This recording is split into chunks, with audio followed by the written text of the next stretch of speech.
இப்போ 3 புதிய குற்றவியல் சட்டங்கள் வந்திருக்கு. அப்படின்னா என்ன அப்படின்னா, இதுக்கு முன்னாடி இருந்த 3 சட்டங்களை வேற ஒரு வடிவமைப்புல கொஞ்சம் புதுசா டெவலப் பண்ணியிருக்காங்க இந்திய அரசு. இந்த இந்திய அரசு எதுக்காக அதை பண்ணியிருக்காங்க அப்படின்னா, முதல்ல அதுக்கு ஒரு காரணம் உண்டு. இந்த சட்டம் இப்போ இருக்கிறது ப்ரெசென்ட்லி உள்ள, இதுக்கு முன்னாடி இருந்தது எப்போ பண்ணாங்கன்னா, பிரிட்டிஷார் பண்ணது. பிரிட்டிஷார் காலங்களில் அதை பண்ணதை கொஞ்சம் மாற்றி சுதந்திரத்துக்கு அப்புறம் பண்ணாங்க. அதுவும் கூட பார்த்தீங்கன்னா நிறைய இதில் மாற்றம் இல்லாமல் தான் இருந்தது. பழைய சட்டம் எல்லாமே பிரிட்டிஷ் காலனி ஆதிக்கத்தில் உள்ள அந்த சட்டம். அதில் திறன் குறைபாடு இருந்தது. நிறையா திறன் குறைபாடுன்னு பார்த்தீங்கன்னா, பழைய சட்டங்களில் திறமையாக கையாளாத முடியாத மாதிரி பல விஷயங்கள் இருந்தது. ஏன்னா டெக்னாலஜி இம்ப்ரூவ் ஆகிட்டே போகுது, மனுஷன் வளர்ந்துக்கிட்டே போகிறான். ஆனால் சட்டம் மட்டும் அதே மாதிரி இருந்தால் எப்படி? சட்டமும் மாறணும்ல, அதுக்கு உலகத்துக்கு ஏற்ற மாதிரி சட்டம் மாறணும். பல நாடுகளில் சட்டம் மாறிக்கிட்டே இருக்குது. நம்ம நாட்டில் மாறலை, அதே மாதிரி சட்டம் இருக்குது.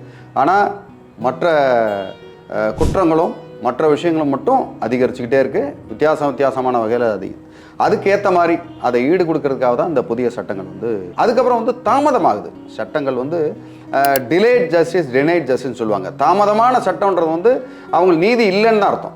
ஒரு சட்டம் ஒன்று இருக்குது, ஒருத்தவங்க தண்ணி தாகம் எடுக்குதுன்னு கேட்குறாங்க.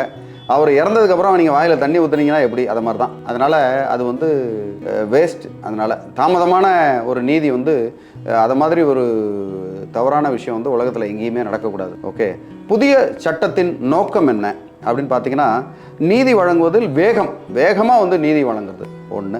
திறமையான காவல்துறையில் செயல்பாடுகள் மேம்படுத்தி அந்த குற்றத்தை தடுக்கிறது தான் இந்த சட்டங்களுடைய முக்கிய குறிக்கோள். அதுக்கப்புறம் அடுத்த விஷயம்னா தொழில்நுட்பத்தை பயன்படுத்துறது. இப்போ பல நேரங்களில் பார்த்தீங்கன்னா, இந்த ஆடியோ அது பண்ண முடியாது, இது பண்ண முடியாது, இதெல்லாம் ஏற்றுக்க முடியாது, இந்த எவிடன்ஸ் கிடையாது, அந்த எவிடன்ஸ் கிடையாதுலாம் சொல்லி பல நேரங்களில் தடுக்கப்படும் முன்னாடி. இப்போ அப்படி கிடையாது. பல தொழில்நுட்பங்களை கையாண்டு அந்த தொழில்நுட்பத்தை நம்ம ஒரு எவிடன்ஸாக நீங்கள் அதில் பயன்படுத்துறதுக்கு உண்டான ப்ரொவிஷன்ஸ் நிறையா கொடுக்குறாங்க. அதோட பேர்கள் அப்படின்னு பார்த்தீங்கன்னா, பாரதிய நியாய சங்கீதா. தமிழ்லேயே பேசி தமிழ்லேயே வளர்ந்தவங்களுக்கு இந்த மாதிரி இது ரொம்ப புதுசாக இருக்கும். அடடா, இந்தியன் பீனல் கோட் அப்படின்னா அதை தமிழ்னு நிறைய பேர் சொல்லிடுவாங்க. ஏன்னா அது தமிழோட அந்த ஆங்கிலம் ஒன்றிடுச்சு. பட் இது பாரதிய நியாய சங்கீதா அப்படின்னா அது புதுசாக தெரியுது.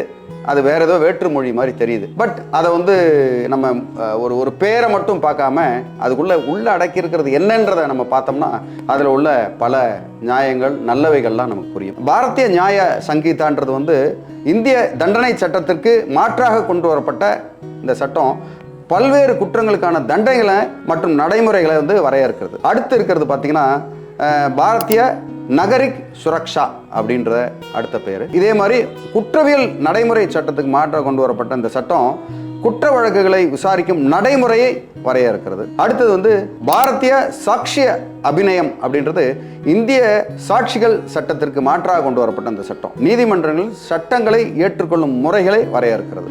புதிய சட்டங்களின் முக்கிய அம்சங்கள் என்ன அப்படின்னு பார்த்தா, பாதிக்கப்பட்டவர்களுக்கு அதிக அதிகாரம் கொடுக்கிறது, காவல்துறையின் செயல்பாடுகளில் தெளிவு வர்றது, தொழில்நுட்பத்தை பயன்படுத்தி வேகமாகவும் திறமையாகவும் அந்த குற்றங்களை கண்டுபிடிக்கிறது, சிக்கல்களை தீர்க்கிறது, அது மாதிரி வழக்குகளை விரைவாக முடிக்கிறது. ஸோ இதுக்காக தான் அந்த 3 சட்டங்களும் வரையறுக்கப்பட்டிருக்கு. அதனால இன்னமே தான் போக போக போக பல விஷயங்கள், புது விஷயங்கள் நமக்கு தெரிய வரும். இப்போ தான் இது ஆரம்பம். ஸோ இனி வர தான் நமக்கு பல விஷயங்கள் தெரிய வரும்.